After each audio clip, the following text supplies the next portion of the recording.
Yeah, so growing up in a small town was interesting. I had a really amazing childhood. My parents lived kind of off grid. They had a huge property and really just, I mean, they're hippies. So we had a really cool childhood growing up in nature and close to the land, growing our own food. And that was all really awesome. We were homeschooled for a long time, but we really were raised as white people. The only other people of color that I knew were my brother and my dad, and then eventually my little younger sister and younger brother.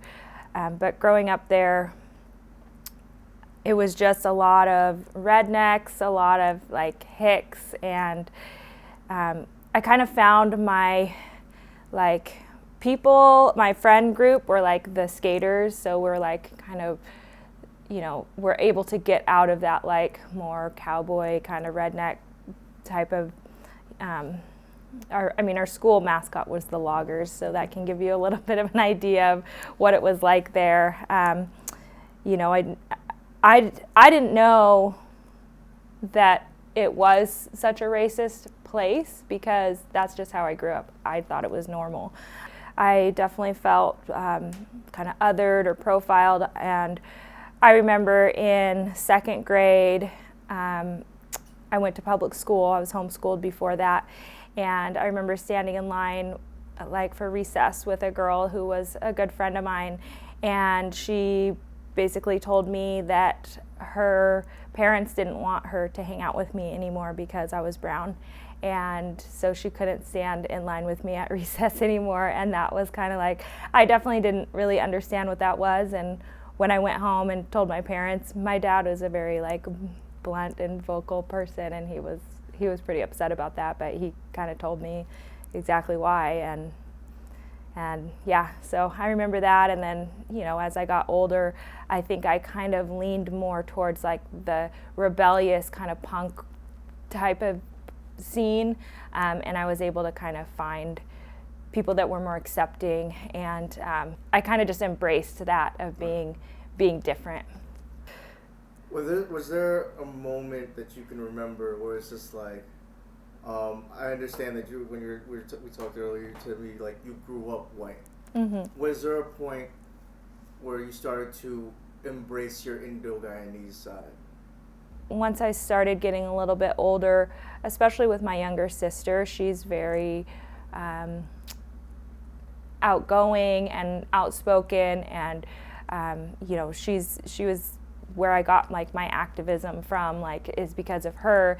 And that's when I started to realize, oh, like there are other people, and a lot of her friends were people of color, and brown are people of color. And so I think that's when I really started realizing, oh, all of my friends are these white snowboarders and skaters, which obviously I love all my friends, but I didn't really get that sense of what it meant to be a person of color, or how like all of these microaggressions and all that stuff was affecting me until my little sister kind of started to expose me about that, to that.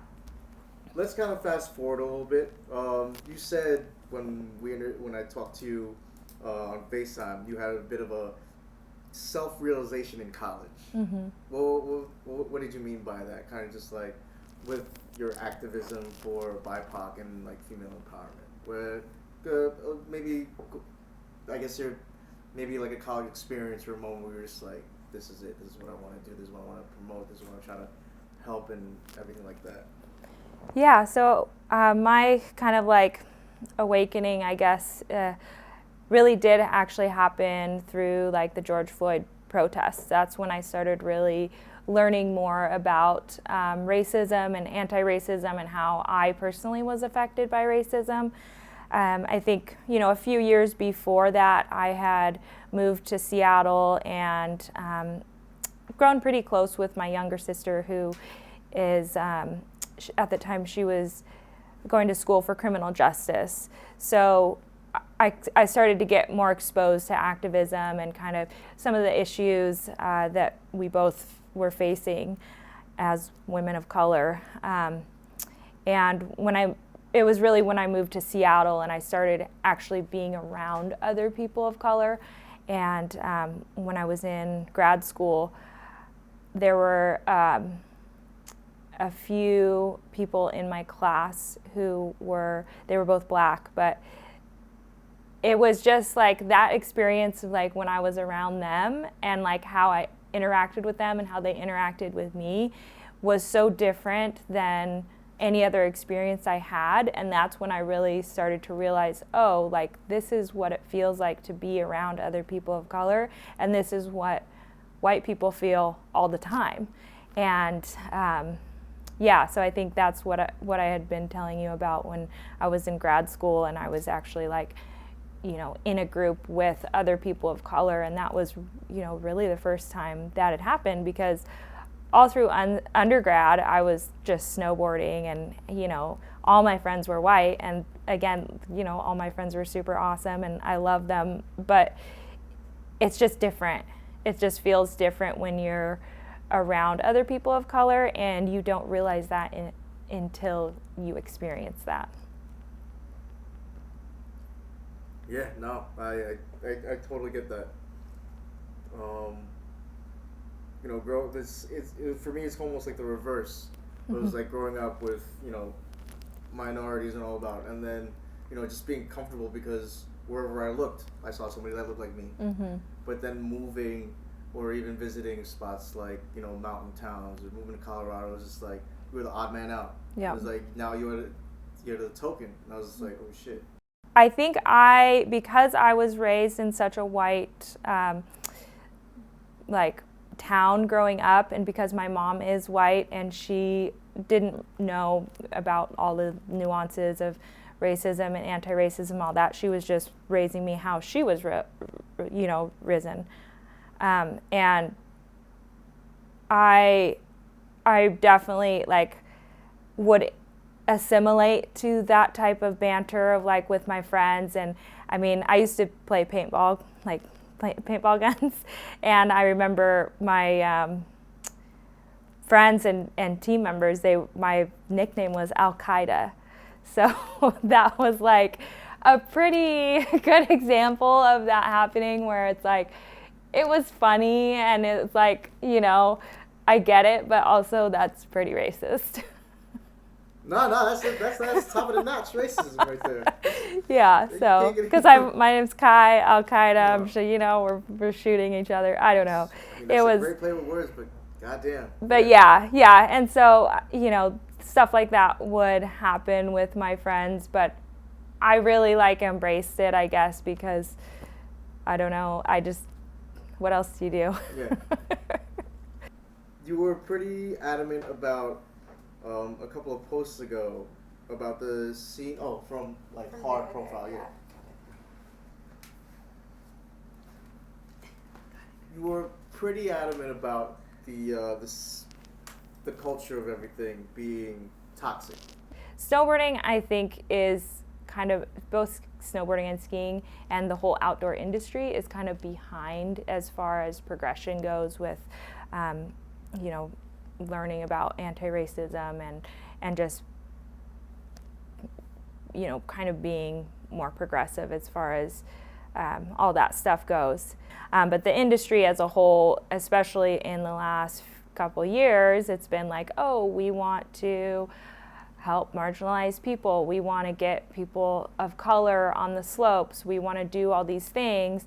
But then when you actually look at the programs, and you know, it's still capitalism. They're still just trying to make money off of you, and they'll say anything to get you to do what they want. And that it's just a toxic culture. And I think a lot of times we get confused about the industry versus the community and the people that are actually there, and the people are what matter, and the people also what shapes the culture. And so if we are just buying into that toxic kind of whiteness and misogyny, then, you know, that's where the sport's going to go. So I think just really making sure we're standing up and going outside of that, so we don't continue down that path. That was awesome. Um, so from there, speaking of toxic, um, you've had an experience at Burton. You were formerly an ambassador. Um, they picked you as an ambassador. Tell us a little about how you got. Let's start off with tell us a little about how you got with Burton. Yeah, so I became an ambassador for Burton. A friend of mine who worked for Burton at the time, he does not work there anymore. Um, he sent me an application to apply to be an ambassador, and he said, the ambassador program's changing. They're looking for people who are involved in the community, who are more marginalized people, because that was their response to the 2020 social uprising, was changing the ambassador program. So I applied for it. From his recommendation, he was like, "You're the perfect person for this." At the time, I was super involved in the protest scene. I was organizing large-scale protests in Seattle, and so he's like, "You're the perfect person for this. You snowboard and you are involved in the community, and this is kind of what this program was meant for." So I applied for it, and then George and at the time Alex Andrews was running it, and they called me up and we had a long conversation where they pitched me this whole program. They gave me a whole PowerPoint. They were very adamant about taking a political stance, supporting the voices and sharing the stories of the ambassadors. And they also acknowledged that they were white men and they didn't know how to run a program like this. And they said, "We want the ambassadors to build this program. We want your input. We want to do this right." And I obviously was super excited because that sounds awesome. After a couple months of being an ambassador, just nothing happened. And it was COVID, so it was kind of like, okay, this, obviously it's COVID, so it's going to be kind of a slow process. We had one meeting where we met all the other ambassadors, and everyone was super cool. And I was really excited. I was like, this is something. Even if it isn't something, I can make this something. And I started to get closer with some of the other ambassadors, and we started chatting and kind of coming up with a plan of how we could create something, because nothing was happening. We did a couple of Burton step-on shoots, so we did some modeling, which they paid us for, and that was cool, but that wasn't really what they had said they were going to do. I remember there was one thing they had told me is they wanted me to go live on their Instagram when I went to a protest. So there was a big protest that I had helped organize, and I hit up the marketing team, and they had no idea what I was talking about. So I was like, okay, well, whatever, I'm still going to go do this protest. And then time just kind of kept going without anything happening in the program. And it was over a year into the program when me and another one of the ambassadors finally were like, fuck it, let's just start having meetings and see if anyone wants to just talk and kind of figure out a plan, because at this point, the Burton team, other riders were going off and doing events. COVID wasn't really an excuse anymore. The rest of the team is doing stuff, why can't we do stuff? And so we got together. About half of the ambassadors really were stoked on meeting and talking about anti-racism and talking about the industry and things that we could do together to make this program meaningful for us. So we wrote out a very professional proposal for Burton, and we were communicating with Burton this whole time too, so they were really encouraging. They were like, yes, the more feedback you give us, the more we can, turn this into something meaningful for you guys. So lots of positive feedback. We put together this proposal. I emailed George. He had told me at the original pitch that if I needed anything or whatever, just to reach out. So I reached out. I told him, this program seems a little bit performative. All the ambassadors, or some of the ambassadors, agree that program has been performative. It's not what we were told it was going to be, and these are some things that we could do to make it better. I never heard back from him. He actually forwarded that email to someone else, one of his other people who did reach out to me. So then we'd heard nothing again for a few months. And we're kind of just like, okay, well, they have our proposal. They have and the proposal, I will say, was very similar to that first PowerPoint that they sent us. It was pretty much the same thing, just with a couple extra stuff. We said, instead of sending us on modeling shoots, put that money towards a trip that we can all do together. You can shoot that, that's your content, but we're having also a meaningful experience together, which would have saved them money also and would have been super fun for us. So that was kind of the proposal we set. And then we got our reviews. We had a 2-year review or whatever, 15-minute call. I was the first one to do mine. And on that 15 minutes, they told me that I had offended somebody in the company. I had that they felt like they were damned if they did, damned if they didn't, and that Burton wasn't ready for someone like me, and that I was cut from the team. And that was after previously they had told me that they were super stoked on me, they were definitely going to re-sign me, and so I'm not exactly sure.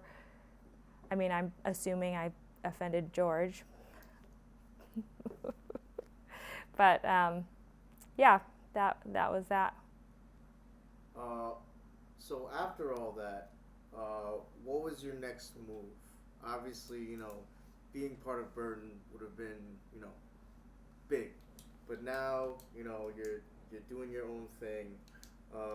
What was the move after that? Did that kind of motivate you to, create anything or organizations or stuff like that? What did it?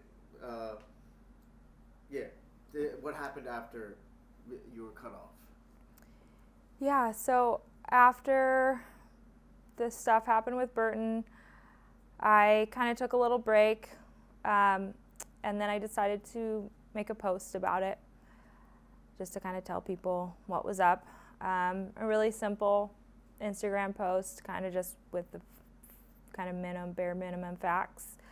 And tons of people reached out to me after that, people who used to work at Burton, who had similar experiences, people from other ski and snowboard communities, other people of color, tons of athletes, and everyone was commenting and having really good conversations in the comments section, just tons of positive feedback. And what I realized after that post is that community that I was kind of searching for or wanting to build within the Burton Ambassador Program was already there. That there are already tons of athletes of color. Tons. There's so many. And I didn't even, it's hard to find them because there's no exposure. And so that, I think, was the biggest thing, was just me realizing that there are tons of athletes of color and tons of people in the community that are here to support. And that's when I really realized, okay, well, the industry is not the community. Let's build this up. Let's do something. And out of that also, someone had reached out to me with a lodge in Japan, and he was like, he had read the post, and he was super upset. Well, before that, before you go into Japan, did Burton ever respond to that Instagram post? Because you tagged him, obviously. Burton never responded to that. They never reached out to me after that. They have still never said anything. Any words of advice for, the future female or person of color trying to find their way, their lane into the world of, predominantly white sports such as snowboarding, skiing, outdoor hiking, stuff like that? Anything you want to say to them? You know what, this one I want you to look into the camera on. Yeah. So, let's see. I would say, I think the biggest thing as a woman or a person of color or someone from a marginalized community, in any outdoor sport, I love snowboarding, so that's what it is for me, but any outdoor sport is, we're here, there is a space for you, and it's about connecting with the land, and that's what is so awesome and amazing and powerful and healing about outdoor sports is really that connection with the land. And I think a lot of us have felt what it's like to be a token, but the thing is, there's a token in every ski town, and we just have to find each other. And the more community that we build, the more other people are going to want to come into the sport and feel comfortable. And, just spreading that, once we start building, it's just going to exponentially grow. And there really is a space for all of us here.